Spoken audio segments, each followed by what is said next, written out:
Alright, good morning ulit mga karepa. Magandang umaga na naman. At eto na naman tayo, paulit-ulit sa pag-akyat ng bundok na to. O, paulit-ulit talaga. Akyat na naman ako, paakyat yan, paahon. Ang gagawin ko, paulit-ulit, putol-putol. May dala nga pala akong sako. Hindi ko alam kung bakit ko dinala. Pero kasi ang sako na to ay kailangan doon sa babaw. Kulit, no?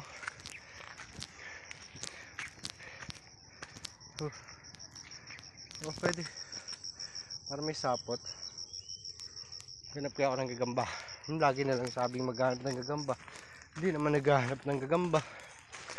Yun. Yan ang taas. At dito ang likod. Yan ako galing sa baba. Yan, kung makikita nyo yung mga yun ang bahay ng Pinatuwad. Nandiyan ang kalsada. At dito naman ako paakyat ng bundok.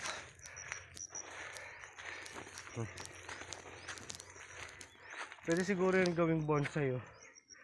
Ayun, yung binobonsai na yan. Kita ba? Ay, hindi kita. Binobonsai yan eh. Yung ano na yan. Magandang gawing bonsai. Baka dyan tayo yumaman sa pagbobonsai. Pero hindi ko pa nga nasubukan, yayaman agad. Ito, papakita ko lang.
Alright, yun. Yung nakita ko lang yung parang halaman siya na pwede gawing pwede siyang i-bonsai. Ito.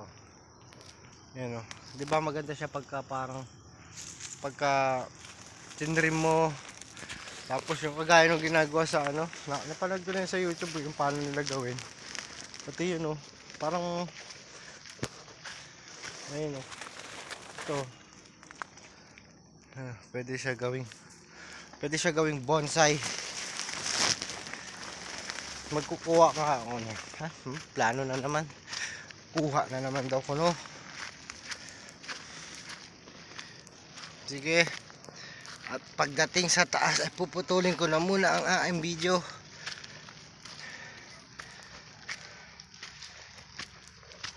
Ayun, pwede rin siguro gawin yung bonsai. Ito. Itong ano na to. Ayan.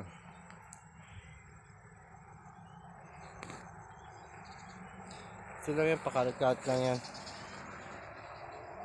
At yun ulit yung bayan ng Pinatuwad.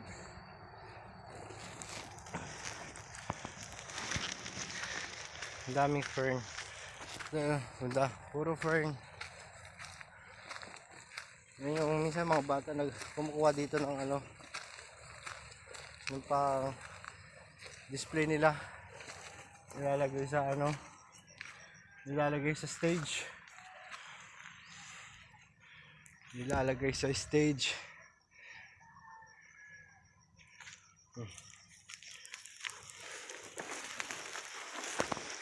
Okay, dito ko na muna puputulin na ang video.